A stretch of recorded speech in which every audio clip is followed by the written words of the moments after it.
부를 부르는 운의 법칙. 눈이 올 때는 눈사람을 만들어라. 돈은 겨울 하늘에서 내려오는 하얀 눈과 같다. 세상의 모든 사람에게 하늘이 내리는 공평한 축복이다. 당신은 하늘이 내린 축복을 누리고 나누면서 쌓아야 한다. 한방눈이 펑펑 내리는 어느 마을의 전경을 상상해보라. 자, 당신은 눈이 내릴 때 무엇을 할 것인가? 아마 부자가 되려는 당신은 눈사람을 만들 것이다. 그런 당신 주위로 많은 친구들이 모여들 것이다. 당신이 큰 눈사람을 만들겠다는 의지와 목표를 가지고 있다는 사실을 알고 있기 때문이다. 그리고 당신도 누군가의 조력 없이는 눈사람을 만들기가 힘들다는 것을 잘 알고 있다. 피나는 노력으로 부자가 될 수 있다고? 일반적으로 부자들은 다른 사람을 통해 부를 끌어들이는 좋은 운을 가지고 있다. 그리고 자신의 운을 잘 활용하면서 주위의 다른 사람들까지도 운이 좋아지게 만든다. 부자 주위에 부자가 많은 이유도 다른 사람의 모습을 통해 부자인 나의 모습을 보기 때문이다. 즉, 사람은 내 안에 존재하는 본래 모습대로 다른 사람을 본다는 의미이다. 따라서 부자인 나의 모습이 비추어지는 사람들을 주위로 자연스럽게 끌어들이는 것이다. 혼자 힘만으로 부자가 된 사람은 없다. 그러나 부자가 되려는 꿈을 실현하기 위해 개인의 노력은 필수적이고 또 권장해야 할 일이다. 그러나 피나는 노력이 아니라 즐거운 노력이어야 한다. 즐겁게 일하는 사람일수록 쉽게 돈을 벌어들이기 때문이다. 그래야 돈 버는 일이 행복하고 또 행복해야 부자가 된다. 내가 아는 성공한 사람들이나 부자들은 성공의 이유를 밝힐 때 자신의 운이 아주 좋았노라고 당당하게 말한다.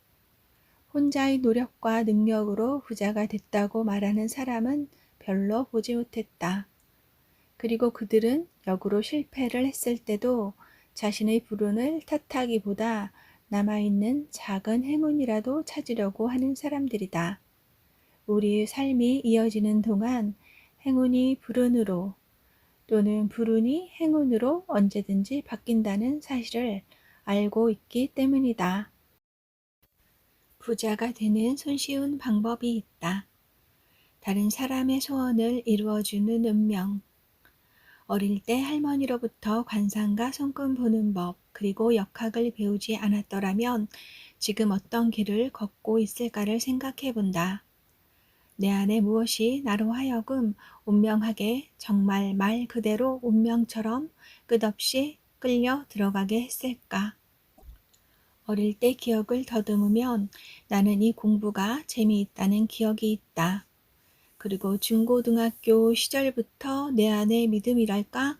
이 공부로 분명히 사람들이 더 행복해지도록 도움을 줄 수 있다는 자기 확신이 뚜렷하게 자리 잡았다. 그래서 나는 사람들에게 행복한 부자가 되는 손쉬운 방법이 있다는 사실을 알려주고 싶었다. 소설 상도를 보면 주인공 임상옥이 새벽부터 밤늦게까지 오로지 일만 하는 장면이 나온다. 그런데 그런 임상옥에게 당대 최고의 부자였던 홍득주는 칭찬을 하지 않고 오히려 호통을 친다. 그런다고 돈이 많이 벌리는 줄 알아? 열심히 일하고 노력만 한다고 해서 부자가 되는 게 아니라는 홍득주의 호통에서 읽을 수 있는 것은 어떻게 해야 부자가 될지를 먼저 생각하라는 것이다. 누구나 그저 열심히 일을 한다고 부자가 될 리는 만무하다. 그리고 재운이 좋지 않은 시기에 열심히 움직이면 오히려 손해를 볼 수도 있다. 목적지도 정하지 않고 그저 앞만 보고 길을 걷는 것은 아무런 목표나 생각 없이 삶을 이어가는 것에 지나지 않는다. 아직도 옆집에 사는 부자가 미운가? 인생에서 기회는 버스처럼 지나간다. 반드시 당신이 가고 싶은 목적지인 부자의 길을 가는 버스를 골라 타야 한다. 만약 지금 당신이 가난하더라도 버스에서 만난 부자 친구와 같이 있으면 마음이 편해야 한다.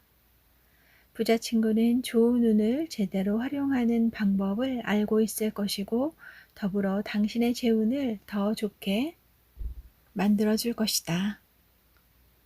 지금까지 내가 살아온 걸 봐도 나는 운이 좋은 편이야. 내게는 이상하게 좋은 일만 생기거든.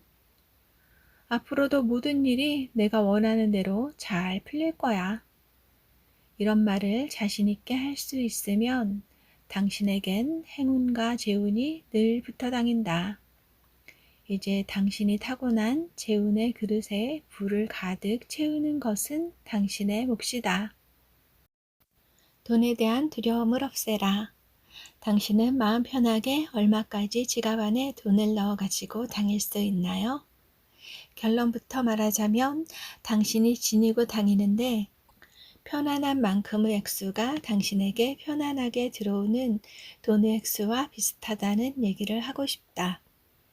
100만 원이건 그 이상이건 하루 정도 몸에 지니고 다녀보자. 혹시 현금이 부담스럽다면 수표를 지갑 속에 넣어 다니는 방법도 있다. 만약 들어오는 돈이 기대했던 돈의 액수보다 적다면 자신을 한번 뒤돌아볼 필요가 있다. 먼저 나는 내가 원하는 만큼 가질 수 있다고 스스로를 설득해야 한다. 그런 다음에는 원하는 돈의 액수에 대해 스스로 마음이 편안해졌음을 인정하는 게 중요하다. 그래야 내 안에 들어온 불을 온전하게 누릴 수 있기 때문이다. 지갑에 10,000원을 넣고 다니는 재벌 2세. 국내 준재벌급 2세인 L씨의 경우를 한번 보자. 그는 집안의 재력을 바탕으로 외국 상품의 독점 수익권을 따내 비교적 젊은 나이에 많은 돈을 벌었다. 주위의 칭송은 물론이요, 무엇보다 부모님으로부터 경영 능력을 인정받게 되었다. 자신감을 갖게 된 그는 사업 영역을 확장했지만 일이 뜻대로 풀리지 않았다. L씨의 운명을 살펴보니 편안한 마음이 저절로 돈을 불러오는 재운을 가지고 있었다. 그리고 과거의 아픈 기억이 이 같은 재운을 펼치는데 방해가 되고 있다는 것도 특징이었다. 보통 지갑에 현금을 얼마나 가지고 다니세요? 10,000원이요. 그는 지갑 속에 든 현금의 액수를 정확하게 말해 주었다. 이어서 어릴 적에 어머니 심부름을 다녀오다가 큰 돈을 소매치기 당했던 경험이 있다고 털어놓았다. 그때 그 일로 혼이 난 후로는 현금을 많이 가지고 다니질 않는다고 했다. 물론 카드도 한 장 이상을 지갑에 넣고 다니는 법이 없었다. 가짜 수표라도 좋으니까 지갑에 1,000만 원을 넣고 열흘만 지내보세요. 나는 그에게 우선 돈에 대한 두려움을 없애라고 조언했다. 그의 경우 돈에 대한 두려움을 가지거나 조바심을 내면 계속해서 같은 함정에 빠지게 되기 때문이었다. 그는 처음에는 100만 원짜리 수표를 지갑에 지니고 다녔는데 자꾸만 신경이 곤두서더라고 했다. 하루에도 몇 번씩 지갑을 만져보거나 아니면 아예 지갑을 꺼내 수표를 확인해야 마음이 놓이곤 했다. 그만한 액수를 가지고 다니는 그의 마음이 영 편하지 않다는 증거였다. 하지만 열흘이 지나고 한 달이 지나면서 점점 지갑 속의 수표를 그다지 의식하지 않을 정도가 되었다. 한 달 반이 지났을 때에는 조언대로 1,000만 원짜리 수표를 가지고 다녔는데도 마음이 편안했다. 2달이 지나자 다른 상황의 변동이 없었음에도 문제의 신규 사업 매출이 완만한 상승 곡선을 그리기 시작했다. 물론 사업의 최초 흑자액은 정확히 1,000만 원이었다. 친한 친구에게 얼마짜리 점심을 살 수 있나? 내 고객 중에 실제로 항상 1,000만 원이 넘는 현금을 가방에 넣어 다니는 사람이 있다. 물론 운전기사가 보디가드 역할을 겸하기 때문에 가능한 일인지도 모른다. 의류 도매업을 크게 하는 40대 중반 여사장인 P씨는 물품 구매 때문에 거금을 가지고 다니는 것은 아니라고 했다. 요즘이야 전부 온라인으로 결제를 하기 때문에 거래처를 다니더라도 현금이 필요하지 않다는 것이다.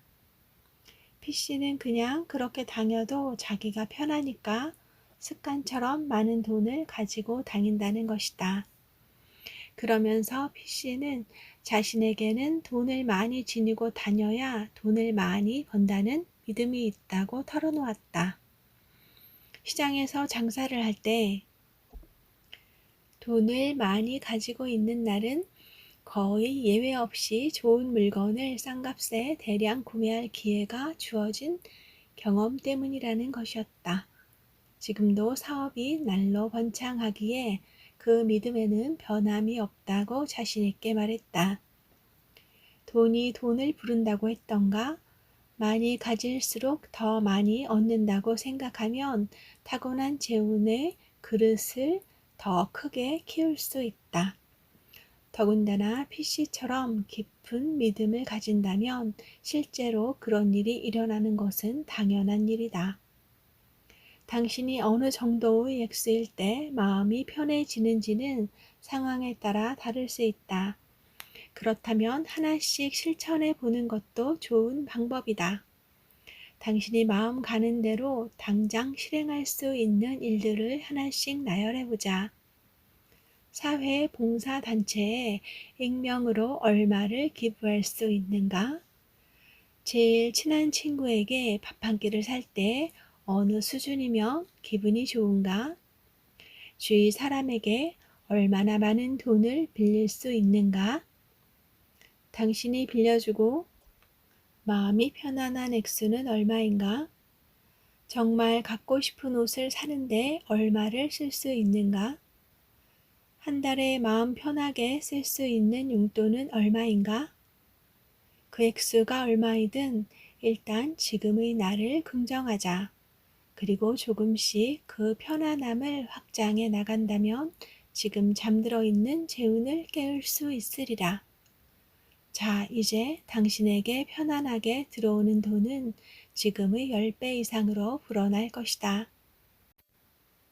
돈을 연인처럼 진정으로 사랑하라. 도둑이 부자가 되는 경우를 봤는가? 돈과 행복은 아무 상관이 없다. 돈을 많이 가진 사람은 모두 남의 등골을 뺀 사람이다. 돈이 많으면 불행해진다. 어디서 많이 들어본 익숙한 말들이다. 이런 여러 가지 말로 돈에 대해 부정적인 생각을 하는 사람이 참으로 많다. 왜 우리는 돈에 대해 이렇게 부정적인 생각을 많이 가지게 되었을까? 물론 돈이 없어서 하고 싶은 일을 하지 못했거나 아니면 돈 때문에 마음의 상처를 입은 경험은 누구라도 가지고 있을 것이다. 그렇다고 그게 돈을 싫어하고 미워하는 이유가 되어서는 안 된다. 돈을 싫어하고 부정하는 사람은 부자가 될 수 없기 때문이다. 부자는 자신이 타고난 재운을 충분히 활용하고 기다릴 줄 아는 사람이다. 자신이 타고난 재운, 그리고 남의 운까지 좋게 할 수 있는 사람은 큰 부자가 되는 법이다. 인생을 풍요롭게 하는 무한한 에너지. 앞에서 사람은 모두 재운을 타고난다고 했다. 우리 모두 부자가 될 수 있다는 말이다. 이 말은 부를 한정된 재화로 생각하지 말라는 뜻이다. 부를 한정된 재화로 규정한다면 빼앗고 빼앗기는 관계가 되기 때문에 부정적인 인식에 매달리기가 쉽다. 사실 태양을 비롯한 우주의 에너지는 무한하다고 봐야 한다. 마찬가지로 부도 우리의 인생을 풍요롭게 해주는 무한한 에너지라고 생각하자. 게오르그 짐벨이라는 독일의 철학자는 돈에 대해 이런 말을 하기도 했다. 돈은 인간의 탈인격화를 초래하지만 대신 돈은 인간을 개체화하고 인격화하는 도구로 사용되기도 한다. 즉 돈으로 산 노동의 결과물을 획득해 풍요롭고 행복한 삶을 즐길 수 있다는 것이다.